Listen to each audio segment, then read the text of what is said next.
ഞങ്ങളും ക്രൂശിക്കപ്പെട്ട ക്രിസ്തുവിനെ പ്രസംഗിക്കുന്നു. ദൈവത്തിന് സ്തോത്രം. നാം തുടരെ ചിന്തിച്ചു വരുന്നത് കയ്പ് എന്ന വിഷയത്തെക്കുറിച്ചാണ്. നിങ്ങൾക്ക് ഓർമ്മ കാണുമായിരിക്കും.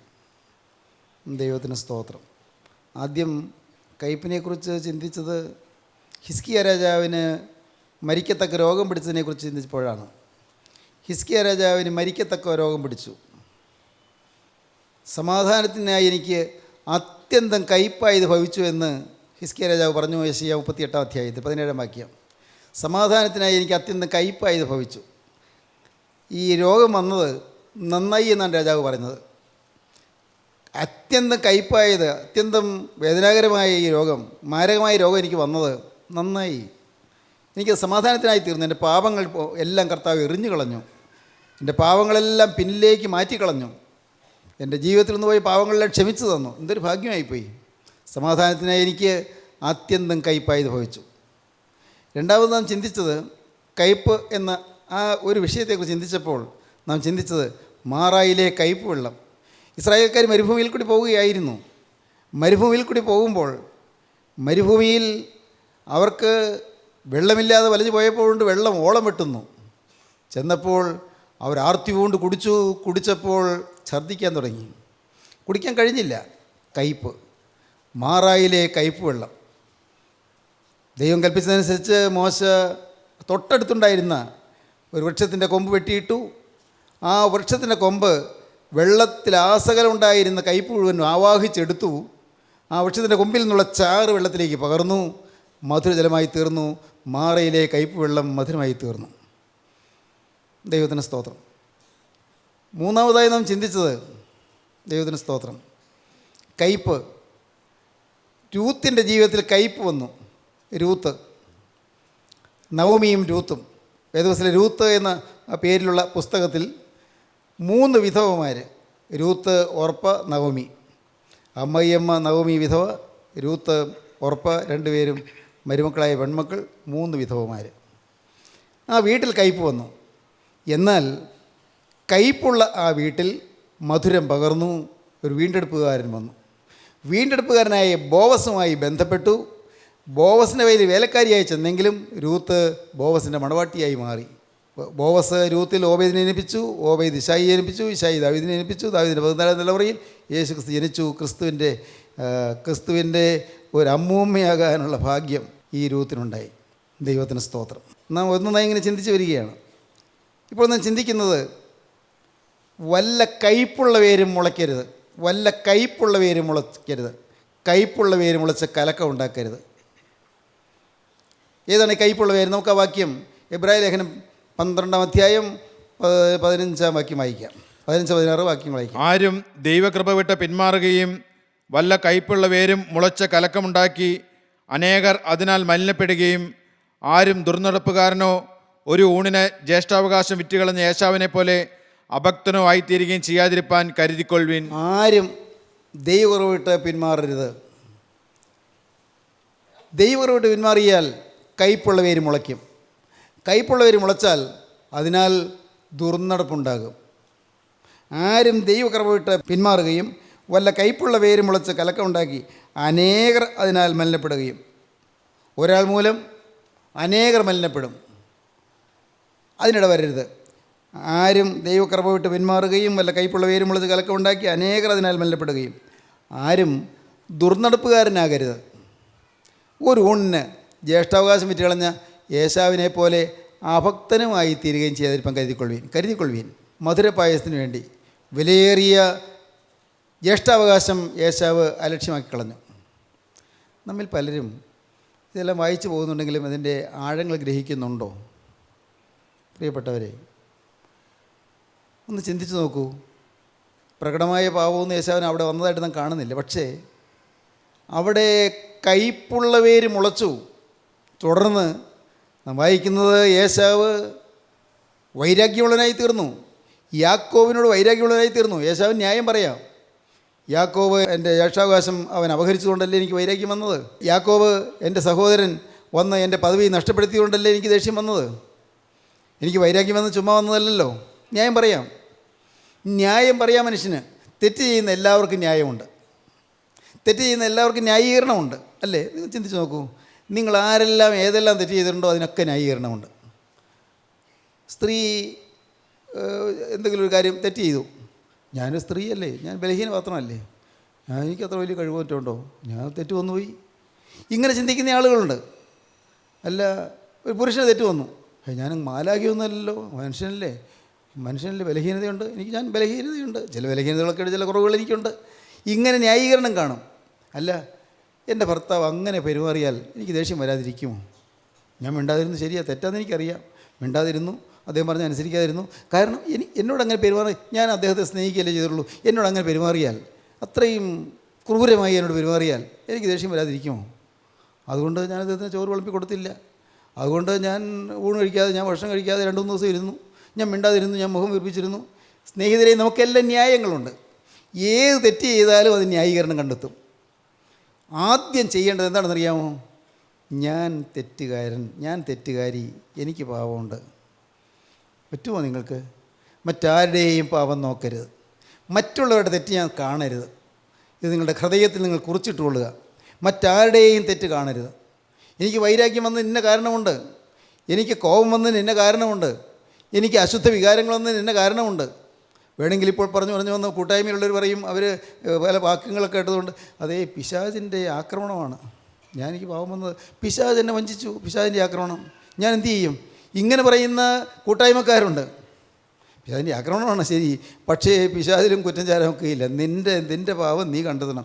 പാവം വാതിക്കൽ കിടക്കുന്നു, അതിൻ്റെ ആഗ്രഹം നിന്നോടാകുന്നു, നീയോ അതിനെ ജയിക്കേണ്ടതാകുന്നു. പാവം വാതിക്കൽ കിടക്കുന്നു, നിനക്ക് മനസ്സിലായില്ലേ അത് പാവമാണെന്ന്? പാവമാണെന്ന് അറിയാതെയാണോ നീ വീണത്? അത് തെറ്റാണെന്ന് അറിയാതെയാണോ തെറ്റിൽ പോയത്? പാപം വാതിക്കൽ കിടക്കുന്നു, അതിൻ്റെ ആഗ്രഹം നിങ്കിലേക്കാകുന്നു, നീയോ അതിനെ ജയിക്കേണ്ടതാകുന്നു. വ്യക്തമായി സൂചന കത്താവുന്നു, ഇന്നത് പാപമാണ്, ഇല്ലേ? ഇന്നത് പാപമാണെന്ന് അറിയാതെ പാപം ചെയ്യുന്നവരാരെങ്കിലും ഉണ്ടോ? ഈ കൂട്ടായ്മയിലുള്ളവരാരും ഇല്ലെന്ന് എനിക്ക് തോന്നുന്നത്.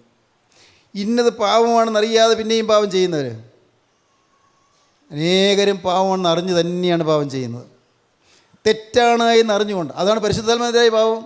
പരിശുദ്ധാത്മാവിനെതിരായ പാപം ഇന്നത് പാപമാണെന്ന് പരിശുദ്ധാത്മാവ് ഓർമ്മ തന്നിട്ടും പിന്നെയും പാപം ചെയ്യുന്നതാണ് പരിശുദ്ധാത്മാവിനെതിരായ പാപം. ഇഹത്തിലും പരത്തിലും മോചിക്കാത്ത പാപം എന്ന് കർത്താവ് പറഞ്ഞത്. പരിശുദ്ധാത്മാവിനെതിരായ പാപം അനേകർ വന്നിരിക്കുന്നു. പാപമാണ് എന്നറിയാം, അരുത് എന്ന് ശാസനകൾ കിട്ടി, അത് പാടില്ല എന്ന് ശാസനകൾ കിട്ടി, പിന്നെയും ആ പാവം ആവർത്തിച്ചു. അപ്പോൾ പരിശുദ്ധാത്മാവ് ദുഃഖിക്കുന്നു, പരിശുദ്ധാത്മാവ് വിട്ടുപോകുന്നു, പരിശുദ്ധാത്മാവ് കെട്ടുപോകുന്നു, പരിശുദ്ധാത്മാവ് ദുഃഖിക്കുന്നു, പരിശുദ്ധാത്മാവ് കെട്ടുപോകുന്നു, പരിശുദ്ധാത്മാവ് വിട്ടുപോകുന്നു. പടിപടിയായിട്ട് ഇതെല്ലാം സംഭവിക്കും. ദൈവത്തിന് സ്തോത്രം. സഹോദരങ്ങളെ, നിങ്ങൾക്ക് മനസ്സിലാകുന്നുണ്ടോ? നമ്മുടെ ജീവിതത്തിൻ്റെ ആഴങ്ങളിലേക്ക് നോക്കി കിടക്കണം, ആഴങ്ങളിലേക്ക് നോക്കി പോകണം. നാം സാധാരണക്കാരായ വിശ്വാസികളല്ല. എൻ്റെ ദൈവത്തിന് സ്തോത്രം. നാം ഒരു ശരാശരി ക്രിസ്ത്യാനികളല്ല. നാം ഒരു ഉയർന്ന നിലവാരത്തിലാണ് നാം ചിന്തിക്കുന്നത്. ഉയർന്ന നിലവാരം. ഇനിയും നിങ്ങൾ വൈകരുത്, ഈ നിലവാരത്തിലേക്ക് ഉയരാൻ വൈകരുത്. നിങ്ങൾ താണ നിലവാരത്തിലൂടെ ഒഴുകരുത്. ഉയർന്ന തലത്തിലേക്ക് നിങ്ങൾ കടന്നു ചെല്ലണം. ദൈവത്തിന് സ്തോത്രം. ദൈവത്തിൻ്റെ വലിയ നാമം മഹത്വപ്പെടട്ടെ. ന്യായീകരണം കാണരുത്.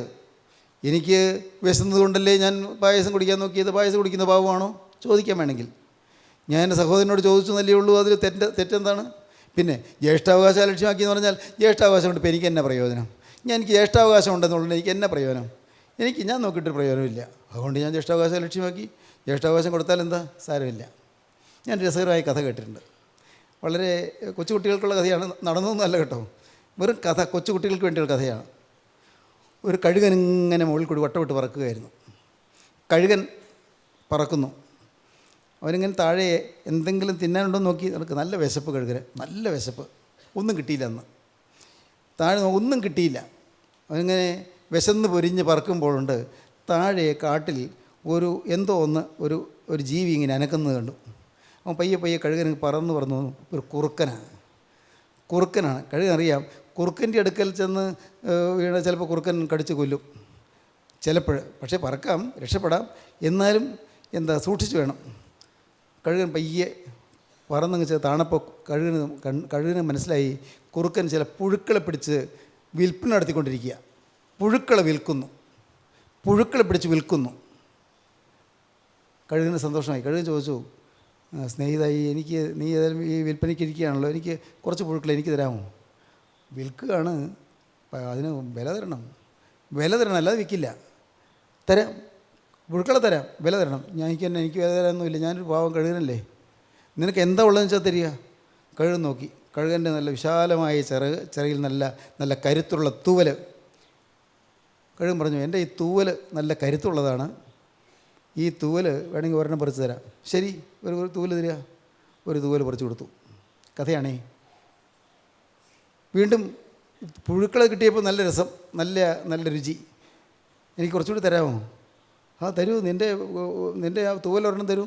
വീണ്ടും തൂവൽ കൊടുത്തു. തിന്നു വരുമ്പോഴേക്കും രസം കൂടി വന്നു. തൂവലുകളെല്ലാം കഴുകൻ പറിച്ചു കൊടുത്തു. വിശപ്പ് മാറി. തൂവലെല്ലാം പോയപ്പോൾ കുറുക്കൻ തക്കം നോക്കി നിൽക്കുകയായിരുന്നു. അതിനുവേണ്ടി കുറുക്കൻ കാത്തിരിക്കുകയായിരുന്നു. കഴുകൻ പറക്കില്ല, പറന്ന് പൊങ്ങില്ല.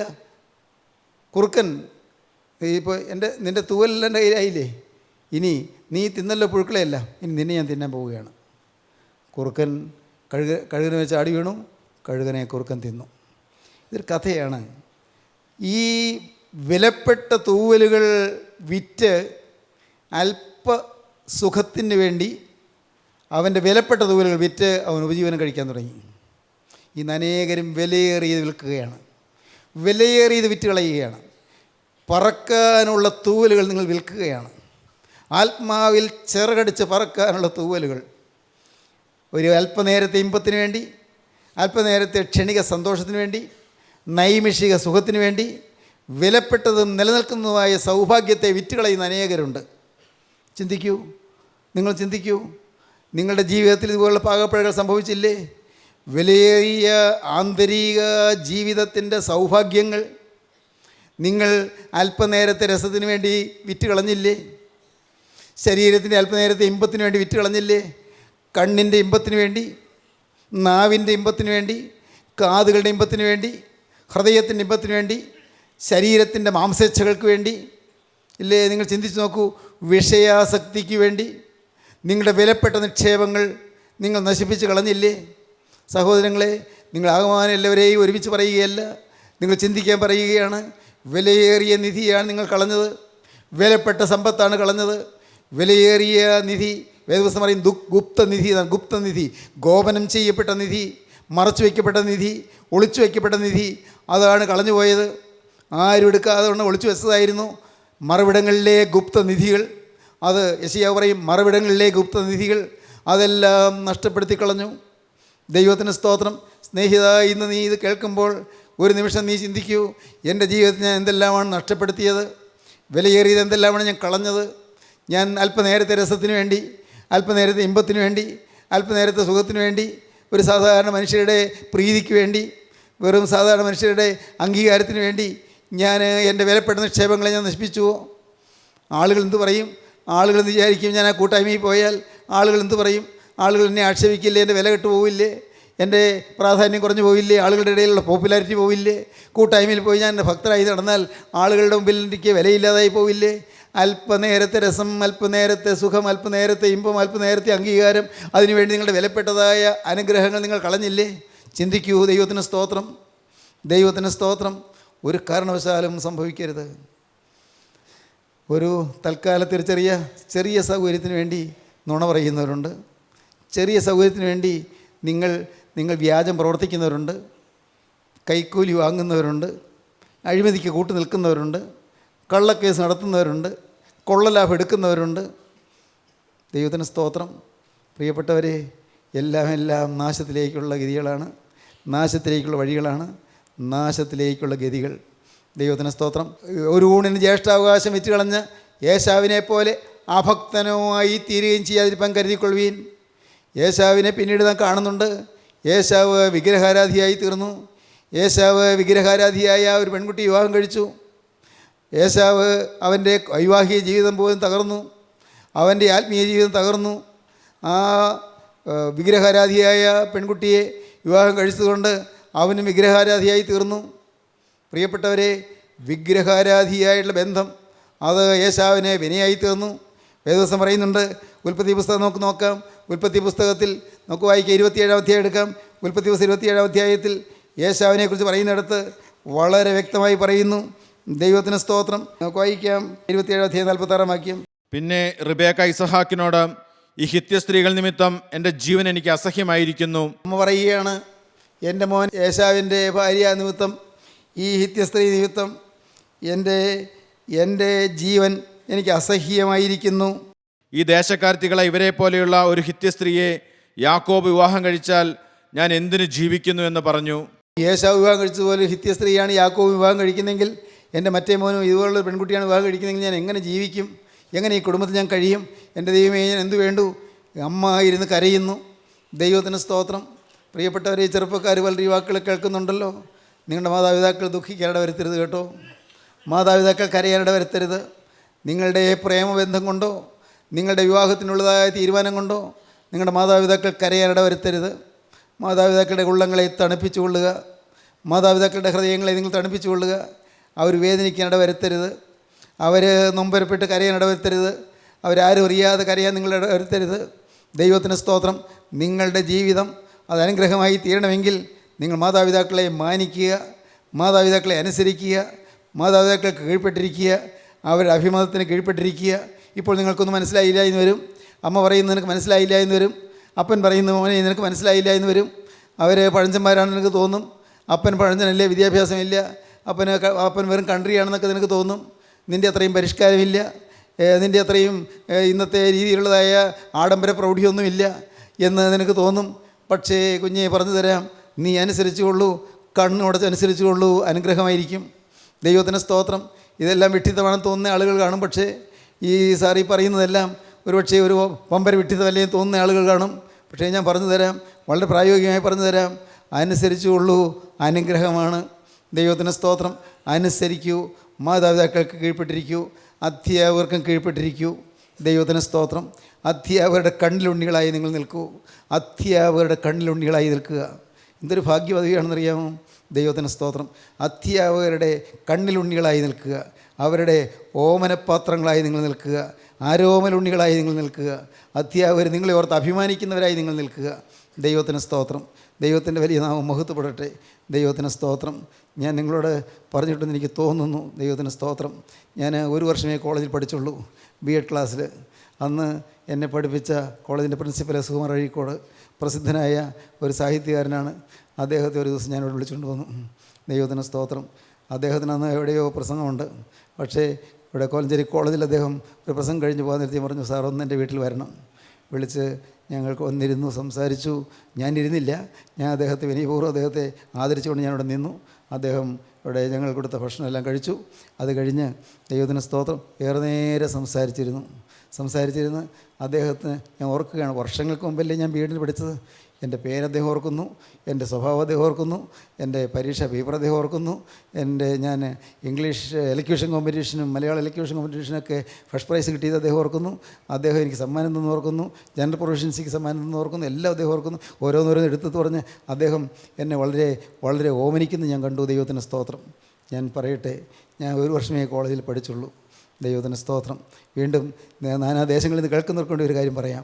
എറണാകുളം മഹാരാജ് കോളേജിലെ മലയാളം ഡിപ്പാർട്ട്മെൻറ്റിലെ പ്രൊഫസർ P.V. കൃഷ്ണൻ നായരും പ്രൊഫസർ C.L. ആൻ്റണി മാഷും ഞാൻ അവരുടെ മുറിയിൽ ചെന്ന്, കൃഷ്ണൻ നായർ മാഷയുടെ വീട്ടിൽ ചെന്ന് ഇരുന്ന് ഞാൻ പഠിച്ചു.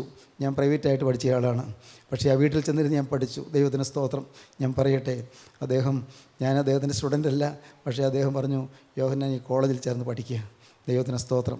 ആൻ്റണി മാഷും പറഞ്ഞു, യോഹന്നാൻ ഈ കോളേജിൽ ചേർന്ന് പഠിക്കുക. ദൈവത്തിന് സ്തോത്രം. ദൈവത്തിൻ്റെ വലിയ നാമം മഹത്വപ്പെടട്ടെ. ഞാൻ എന്തിനാ പറഞ്ഞെന്നറിയാമോ? ഞാൻ ദൈവത്തിന് സ്തോത്രം. എനിക്ക് തുടർന്ന് അവിടെ പഠിക്കാൻ പറ്റിയില്ല. അപ്പോഴത്തേക്ക് B.Ed അഡ്മിഷൻ കിട്ടിയതുകൊണ്ട് ഞാൻ പോയി. പക്ഷേ ഞാനൊരു കാര്യം പറയാം, അവർക്കെല്ലാം ഒരു ചുരുങ്ങിയ കാലയളവേ എന്നെ അവരവരുടെ വീട്ടിലിരുത്തി പഠിപ്പിച്ചുള്ളൂ. പക്ഷേ അതെല്ലാം എനിക്ക് അവിസ്മരണീയമായ ദിവസങ്ങളായിരുന്നു. കാരണം അവരെല്ലാം മഹാന്മാരായിരുന്നു. അവരുടെ വിദ്യാർത്ഥികളെ, പഠിക്കുന്ന വിദ്യാർത്ഥികളെ, സ്വഭാവശുദ്ധിയുള്ള വിദ്യാർത്ഥികളെ മാനിക്കുന്നവരായിരുന്നു. ഞാൻ അത്ര സ്വഭാവശുദ്ധിയുള്ളവരാണെന്ന് ഞാൻ ഭാവിക്കുകയല്ല. പക്ഷേ എന്നെ വലിയ വാത്സല്യമായിരുന്നു. ദൈവത്തിന് സ്തോത്രം. ഇവിടെ അനേകം ആളുകൾ ഇരിക്കുന്നുണ്ടല്ലോ. നിങ്ങൾ കഴിഞ്ഞ കാലങ്ങളിൽ ഓർത്ത് നെടുവേർപ്പെടാൻ വകയുള്ളവർ കാണും. അധ്യാപകരെ വേദനിപ്പിച്ചവർ, അധ്യാപകരെ നൊമ്പരപ്പെടുത്തിയവർ, അധ്യാപകരുടെ ഉള്ളത്തെ വേദനിപ്പിച്ചവർ, അധ്യാപകരുടെ ഉള്ളത്തെ നീറ്റിയവർ ആരെങ്കിലുമൊക്കെ ഉണ്ടോ? നിങ്ങൾ ചിന്തിച്ചാൽ കൊള്ളാം. അധ്യാപകർ നിങ്ങളെ ഓർത്ത് കരഞ്ഞ അനുഭവങ്ങൾ. ദൈവത്തിന് സ്തോത്രം. ചില ലേഡി ടീച്ചേഴ്സ് നിങ്ങൾ ചിലരെ ഓർത്ത് കരഞ്ഞിട്ടുണ്ടാകും. നിങ്ങളുടെ ചില പെരുമാറ്റം ഓർത്ത്, നിങ്ങളുടെ ചില വഷളത്വം ഓർത്ത്, നിങ്ങളുടെ ചില സദാചാര വിരുദ്ധമായ പ്രവർത്തന പദ്ധതികൾ കണ്ട് വേദനിച്ചവർ കാണും. ദൈവത്തിന് സ്തോത്രം. നിങ്ങളിരുന്ന് കരയണം. ഇപ്പോൾ അധ്യാപകരെ കണ്ട് മാപ്പി വയ്ക്കാൻ നിർവാഹമില്ല, അവരക്കരയ്ക്ക് കടന്നുപോയി കാണും. പക്ഷേ ഇരുന്ന് കരഞ്ഞോളണം. കർത്താവേ, എല്ലാ പാവവും ക്ഷമിച്ചു തരണമേ, എല്ലാ പാവവും പുറത്തു തരണമേ. ദൈവത്തിന് സ്തോത്രം. അല്പനേരത്തെ രസത്തിന് വേണ്ടി, മറ്റു കൂട്ടുകാരെ ചിരിപ്പിക്കാൻ വേണ്ടി, കൂട്ടുകാരെ രസിപ്പിക്കാൻ വേണ്ടി അധ്യാപകരെ കളിയാക്കിയവരുണ്ട്. കൂട്ടുകാരുടെ മുമ്പിൽ വലിയ ആളാവാൻ വേണ്ടി, ഷൈൻ ചെയ്യാൻ വേണ്ടി അധ്യാപകരെ കളിയാക്കിയവരുണ്ട്. ദൈവത്തിന് സ്തോത്രം. പ്രിയപ്പെട്ടവരെ, അങ്ങനെയുള്ള അപകടങ്ങൾ സംഭവിച്ചവരെല്ലാം ഇരുന്ന് ഏങ്ങലടിച്ച് കരയണം. ദൈവത്തിന് സ്തോത്രം. ആരുടെ മുമ്പിൽ? യേശുക്രിസ്തുവിൻ്റെ മുമ്പിൽ. എല്ലാം പഴയ കാലങ്ങളിലേക്ക് നോക്കി തിരുത്തിക്കൊള്ളുക. ദൈവത്തിന് സ്തോത്രം. പഴയ കാലങ്ങളിലേക്ക് നോക്കി തിരുത്തിക്കൊള്ളുക. മാതാപിതാക്കളുടെ അനുഗ്രഹം വാങ്ങിക്കൊള്ളണം, അധ്യാപകരുടെ അനുഗ്രഹം വാങ്ങിക്കൊള്ളണം. അവർ പക്ഷേ കടന്നു പോയെങ്കിലും നിങ്ങൾ ഏകാന്തത്തിൽ നിന്ന് കരഞ്ഞ് അവരുടെ അനുഗ്രഹം നിങ്ങൾ ആത്മാവിൽ പ്രാപിച്ചു കൊള്ളണം. ദൈവത്തിന് സ്തോത്രം. ആ പാപത്തിൻ്റെ പരിഹാരം വരുത്തിക്കൊള്ളണം. നിങ്ങൾ ചിന്തിച്ചു കൊള്ളണം. ഒരുപക്ഷേ അമ്മായിയമ്മ കടന്നുപോയി എങ്കിലും അമ്മായിയമ്മയുടെ അനുഗ്രഹം നീ മേടിച്ചു കൊള്ളണം മോളെ. ദൈവത്തിന് സ്തോത്രം. ദൈവമേ, നിൻ്റെ ഭർത്താവ് കടന്നുപോയി, പക്ഷേ ഇപ്പോൾ അദ്ദേഹം ഭൂമിയിലില്ല, എങ്കിലും ഭർത്താവിൻ്റെ അനുഗ്രഹം നീ വാങ്ങിക്കൊള്ളണം. ദൈവത്തിന് സ്തോത്രം. കരഞ്ഞ അനുഗ്രഹം വാങ്ങിക്കൊള്ളണം. നിങ്ങൾക്ക് ഈ ചിന്തിക്കാൻ വക കാണും. ദൈവത്തിന് സ്തോത്രം. ദൈവത്തിന് സ്തോത്രം. കുടുംബജീവിതത്തിൽ അനുഗ്രഹം വാങ്ങിക്കൊള്ളണം. അപ്പൻ്റെ അനുഗ്രഹം വാങ്ങിക്കൊള്ളണം, അമ്മയുടെ അനുഗ്രഹം വാങ്ങിക്കൊള്ളണം. അല്ല, നിങ്ങളുടെ ഗ്രാൻഡ് ഫാദറിൻ്റെയോ ഗ്രാൻഡ് മദറിൻ്റെയോ അനുഗ്രഹം വാങ്ങിക്കൊള്ളണം. പ്രിയപ്പെട്ടവരെ, ഭർത്താവിൻ്റെയോ ഭാര്യയുടെ അനുഗ്രഹം വാങ്ങിക്കൊള്ളണം. നിങ്ങളുടെ അധ്യാപകരുടെ അനുഗ്രഹം വാങ്ങിക്കൊള്ളണം. എന്തിന്? ഈ ലോക ജീവിതത്തിൽ ജീവിക്കുന്ന കാലം വളരെ ക്ഷണികമാണ്, വെറും താൽക്കാലികം. കയ്പുള്ള വേര് മുളച്ച് കലക്കം ഉണ്ടാക്കരുത്. അനേകർ അതിനാൽ മലിനപ്പെടാൻ ഇടവരരുത്. ദൈവത്തിന് സ്തോത്രം. ദൈവത്തിൻ്റെ വലിയ നാമം മഹത്വപ്പെടട്ടെ. ആരെയും വേദനിപ്പിക്കരുത്, ആരുടെ ഉള്ളത്തെ നോവിക്കരുത്, ആരുടെ ഉള്ളം നിങ്ങളെ ഓർത്ത് കരയാനിട വരുത്തരുത്. ദൈവത്തിന് സ്തോത്രം. ആരും കരയാനിട വരുന്നത് നല്ലതല്ല, ഭാവിക്ക് നല്ലതല്ല. നിങ്ങളെ ഓർത്ത് ആരും കരയാനിട വരരുത്, ഉള്ളം കരയാനിട വരരുത്. പുറമേ ഒരുപക്ഷേ കരഞ്ഞില്ലായിരിക്കാം, ആരും കരയാനിട വരരുത്. മോനെ, നിൻ്റെ പെരുമാറ്റം കൊണ്ട് നിൻ്റെ ഭാര്യ കരയാനിട വരരുത്. മോനെ, നിൻ്റെ സംസാര രീതി കൊണ്ട് ആ സാധുവിൻ്റെ ഹൃദയം മുറിപ്പെടുത്തരുത്. ആ പാവപ്പെട്ട നിരപരാധിയായ സ്ത്രീ അവളുടെ അപ്പനെയും അമ്മയെയും വിട്ട് നിന്നോട് പറ്റിച്ചേർന്ന് നിൽക്കുകയല്ലേ. ആ പാവം സ്ത്രീയെ നീ കരയിപ്പിക്കരുത്, അവളുടെ ഉള്ളത്തിൽ നോവിക്കരുത്. ചില ഭർത്താക്കന്മാരുണ്ട്, ഭാര്യ ഊണ് കഴിച്ചോ? ചിന്തയില്ല. മക്കൾ കഴിച്ചോ? ചിന്തയില്ല. മക്കൾക്ക് വസ്ത്രമുണ്ടോ? ചിന്തയില്ല. മക്കൾ പഠിക്കാൻ കോളേജിൽ പോകുന്നുണ്ടോ? ചിന്തയില്ല. അവർ വല്ല പഠിക്കുന്നുണ്ടോ? ചിന്തയില്ല. ഭാര്യ വല്ല ഭക്ഷണം കഴിച്ചോ? അവൾക്ക് സാരിയുണ്ടോ? ചിന്തയില്ല. എനിക്ക് തിന്നണം, എനിക്ക് കുടിക്കണം, എനിക്ക് സൂഹിക്കണം, ഇങ്ങനെ മാത്രം ചിന്തിക്കുന്ന ചില ഭർത്താക്കന്മാരുണ്ട്. മക്കളെ, നല്ലതല്ല. ദൈവത്തിന് സ്തോത്രം. നിങ്ങളുടെ ജീവിതത്തിൽ സനാതന മൂല്യങ്ങളെ കൈമുതലാക്കി പിടിക്കുക. സനാതന മൂല്യങ്ങൾ. ദൈവത്തിന് സ്തോത്രം. സാൻമാർഗീയ മൂല്യങ്ങൾ, സദാചാര മൂല്യങ്ങൾ, അതെല്ലാം നിങ്ങളുടെ കൈവശമായിരിക്കട്ടെ. ദൈവത്തിന് സ്തോത്രം. ഒരു പ്രാവശ്യം കൂടി നമുക്ക് വായിക്കാം 12-ാം അധ്യായം 15-16 വാക്യങ്ങൾ. ആരും ദൈവകൃപ വിട്ട് പിന്മാറുകയും വല്ല കയ്പുള്ള വേരും മുളച്ച കലക്കമുണ്ടാക്കി അനേകർ അതിനാൽ മലിനപ്പെടുകയും ആരും ദുർനടപ്പുകാരനോ ഒരു ഊണിന് ജ്യേഷ്ഠാവകാശം വിറ്റുകളഞ്ഞ ഏശാവിനെ പോലെ അഭക്തനോ ആയിത്തീരുകയും ചെയ്യാതിരിപ്പാൻ കരുതിക്കൊള്ളുവീൻ. ഇല്ലെങ്കിലോ എന്ത് സംഭവിക്കും? അവൻ പിന്നത്തേതിൽ അനുഗ്രഹം ലഭിപ്പാൻ ആഗ്രഹിച്ചു, കണ്ണുനീരോടെ അപേക്ഷിച്ചിട്ടും തള്ളപ്പെട്ടു, മാനസാന്തരത്തിന് ഇടകണ്ടില്ല എന്ന് നിങ്ങൾ അറിയുന്നുവല്ലോ. ഏശാവ് പിന്നത്തിൽ അനുഗ്രഹം ലഭിപ്പാൻ ആഗ്രഹിച്ചു. ഏശാവ് എന്ന് അപ്പനോട് പറഞ്ഞു, അപ്പാ, എന്നെ അനുഗ്രഹിക്കണമേ. മോനെ, നിൻ്റെ അനുഗ്രഹം നഷ്ടപ്പെടുത്തി കളഞ്ഞല്ലോ. നിൻ്റെ അനുഗ്രഹം നീ തന്നെയല്ലേ നഷ്ടപ്പെടുത്തി കളഞ്ഞത്. നിൻ്റെ ജ്യേഷ്ഠാവകാശം നീ അലക്ഷ്യമാക്കി കളഞ്ഞല്ലോ. അതുപോലല്ലേ യാക്കോബ് എന്ന് ജ്യേഷ്ഠാവകാശം, നിൻ്റെ ജ്യേഷ്ഠാവകാശം കിട്ടിയതുകൊണ്ടല്ലേ യാക്കോബ് എന്ന് അനുഗ്രഹം വാങ്ങിക്കൊണ്ടുപോയത്. മോനെ, നീ അറിഞ്ഞില്ല. യാക്കോബ് എല്ലാ അനുഗ്രഹങ്ങളും കൈവശമാക്കി കഴിഞ്ഞു. അപ്പോൾ അവൻ പൊട്ടിക്കരഞ്ഞു. അപ്പോൾ നിനക്കൊരനുഗ്രഹം മാത്രമേ ഉള്ളൂ. അപ്പോൾ നിനക്കൊരനുഗ്രഹം മാത്രമേ ഉള്ളൂ. എന്നെയും കൂടി അനുഗ്രഹിക്കണമെന്ന് പറഞ്ഞ് ഏശാവ് പൊട്ടിക്കരഞ്ഞു എന്നാണ് വേദപുസ്തകം പറയുന്നത്. ഉൽപ്പത്തി പുസ്തകം 27 അധ്യായം വായിക്കൂ. അവിടെ നമുക്ക് കാണാം, വായിക്കാം. ഏശാവ് പിതാവിനോട് നിനക്ക് ഒരു അനുഗ്രഹം മാത്രമേ ഉള്ളൂ അപ്പാ, നിനക്കൊരു അനുഗ്രഹം മാത്രമേ ഉള്ളൂ അപ്പാ, എന്നെയും കൂടി അനുഗ്രഹിക്കണമേ അപ്പാ എന്ന് പറഞ്ഞ് പൊട്ടിക്കരഞ്ഞു. എന്നെയും കൂടി അനുഗ്രഹിക്കണമേ അപ്പാ എന്ന് പറഞ്ഞ് ഏശാവ് പൊട്ടിക്കരഞ്ഞു. ദൈവത്തിന് സ്തോത്രം. ദൈവത്തിന് സ്തോത്രം. സഹോദരങ്ങളെ, നിങ്ങൾ പിന്നീട് അനുഗ്രഹം ലഭിക്കാൻ ആഗ്രഹിച്ച് കണ്ണുനീരോടെ അപേക്ഷിച്ചാലും തള്ളപ്പെടും. ഇന്ന് സുപ്രസാദകാലം, ഇന്ന് രക്ഷാദിവസം, ഇന്ന് യാചിക്കാം, ഇന്ന് അനുദപിക്കാം, ഇന്ന് മാനസാന്തരപ്പെടാം, ഇന്ന് തിരിഞ്ഞു വരാം, ഇന്ന് ജീവിതം മാറ്റാം, ഇന്ന് രാജാധിരാജൻ്റെ കരങ്ങളിലേക്ക് ജീവിതം കൊടുക്കാം, ഇന്ന് യേശുനാഥൻ്റെ അരുമകരങ്ങളിലേക്ക് നിങ്ങളുടെ ഭാവി ഏൽപ്പിച്ചു കൊടുക്കാം. ഇന്ന് തിരിയാനുള്ള സമയമാണ്. ഇന്ന് ജീവിതത്തിൽ വന്നുപോയ പാകപ്പഴയോർത്ത് കരയാനുള്ള ദിവസമാണ്. സഹോദരങ്ങളെ, നിങ്ങൾക്കിരുന്ന് കരയാൻ വിഷയങ്ങളുണ്ടോ? അനുഭവിക്കാൻ വിഷയങ്ങളുണ്ടോ? എങ്കിൽ നിങ്ങൾ ഇപ്പോൾ ഇരുന്ന് കരയാൻ തുടങ്ങുക. ഇവിടെ തുടങ്ങിയാൽ തീരരുത്. തുടർന്ന് നിങ്ങളുടെ ജീവിതത്തിൽ അനുഭവിച്ചു കൊള്ളുക. കർത്താവേ, തെറ്റുകളേറെ വന്നുപോയി, അനർത്ഥങ്ങളേറെ വന്നുപോയി. ഞാൻ മൂലം എൻ്റെ കുടുംബത്തിന്മേൽ ശാപം വന്നുപോയി. എൻ്റെ മക്കൾക്ക് ഞാൻ മൂലം ദോഷം വന്നുപോയി. എൻ്റെ മക്കൾ നാനാവിധമായി പോകാൻ കാരണം ഞാൻ തന്നെയാണ്. എൻ്റെ കർത്താവേ, എൻ്റെ മക്കൾ ഇന്ന് വലയാൻ കാരണം ഞാൻ ഒരുവനാണ്. കർത്താവേ, നീ എന്നോട് ക്ഷമിക്കണമേ. എൻ്റെ സഹോദരങ്ങളെ, നിങ്ങളൊന്ന് പ്രാർത്ഥിക്കുമോ?